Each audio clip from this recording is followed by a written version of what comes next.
Hello everyone. आज की इस वीडियो में बात करेंगे इस प्राकृतिक औषधि की जिसको हमने हज़ारों सालों से हमारे भोजन में शामिल किया है। एक मसाले के रूप में ये हमारे भोजन को बहुत ज़्यादा टेस्टी तो बनाता है, इसके साथ साथ हमारे शरीर के लिए बेहद ही फ़ायदेमंद है। आज हम इसके फ़ायदे जानेंगे एंड हमें इसको कैसे उपयोग करना चाहिए उसी के बारे में इस वीडियो में बात करेंगे। अगर हम अदरक को हमारे भोजन में शामिल करते हैं तो ये हमारे लिए बेहद फ़ायदेमंद है। ये हमारे हार्ट को स्वस्थ निरोग रखने का काम करता है। इसमें जिंजरोल नामक का एक तत्व पाया जाता है जो हमारे गुड कोलेस्ट्रॉल को बढ़ाने का काम करता है, बैड कोलेस्ट्रॉल को कम करने का काम करता है। यानी कि जो एक्स्ट्रा फैट एंड वसा होती है उसको कम करने का काम करता है, जिससे ये हमारे खून को पतला करता है, जिसकी वजह करके कोई क्लोटिंग वगैरह की प्रॉब्लम नहीं होती। ब्लड का सर्कुलेशन प्रॉपर वे से होता रहता है। क्योंकि जो रक्त वाहिनियाँ होती है उसमें अगर क्लोटिंग होगी तो हार्ट में प्रॉब्लम आएगी, इसके अलावा ब्रेन में प्रॉब्लम आएगी। तो ये उस क्लोटिंग को हटाने का काम करता है, रक्त को पतला रखता है, जिसकी वजह करके क्लोटिंग जैसी प्रॉब्लम का सामना नहीं करना पड़ता अगर हम इसे डेली लाइफ में यूज़ करते हैं। हार्ट के अलावा लंग्स के लिए भी बहुत ज़रूरी है अदरक, बिकॉज इसमें एंटी इन्फ्लेमेटरी गुण पाए जाते हैं जो एयरवे को क्लियर करने का काम करते हैं। जब लगातार किसी को खांसी होती है, बलगम, सीने में जकड़न, इस तरह की प्रॉब्लम होती है तो वहाँ पे सूजन हो जाती है।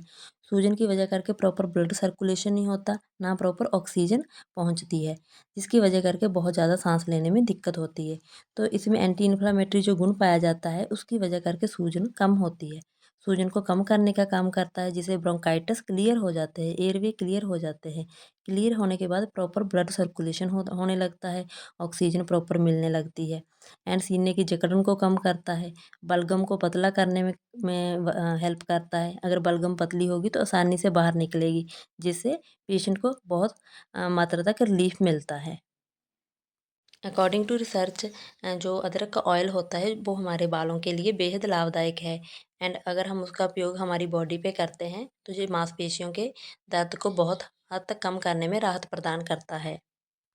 अदरक का उपयोग जैसे कुछ लोग इसे पानी में डालकर उसमें शहद नींबू मिलाकर करते हैं। इसके अलावा कुछ फूड में इसे यूज़ करते हैं जैसे सब्जी वगैरह में एंड इसको हम इसका छोटा सा टुकड़ा लेकर डायरेक्ट चबा भी सकते हैं। उससे क्या होता है जो हमारे जीभ के नीचे इम्पल्सेस होती है उसमें जो मिक्स होएगा और जल्दी हमारे शरीर में पहुंचता है कंपैरिजन टू फूड, क्योंकि वहाँ पर ब्लड सप्लाई बहुत ज़्यादा होती है। जैसे हमने देखा होगा कई बार कुछ डॉक्टर कुछ ऐसी मेडिसिन देते हैं जो हमें जीभ के नीचे रखनी होती है। उसका यही मतलब होता है क्योंकि जीभ के थ्रू जो नीचे जो इम्पल्सेस होती है उसमें ब्लड सर्कुलेशन ज़्यादा होता है, जिसकी वजह करके वो अगर हम वैसे मेडिसिन लेते हैं उसके कंपैरिजन जल्दी शरीर में पहुँचती है। कुछ लोग इसे जैसे चाय में उबाल कर पीते हैं, लेकिन हर एक को ये सूट नहीं करता बिकॉज़ चाय में भी चाय पत्ती होती है जो उसमें टैनिन एंड कैफ़ीन जैसे तत्व पाए जाते हैं, दूध में जैसे लैक्टोज़ पाया जाता है।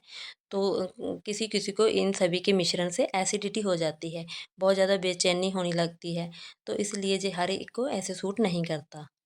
तो इसके अलावा हमें ये देखना है कि ये हमारे लिए कैसे बेनिफिट है। हमें फूड में मिलाकर लेना चाहिए या डायरेक्ट पानी में या इसका टुकड़ा चबाकर हमें अच्छा महसूस होता है तो इसको पहले हमें नोटिस करना है।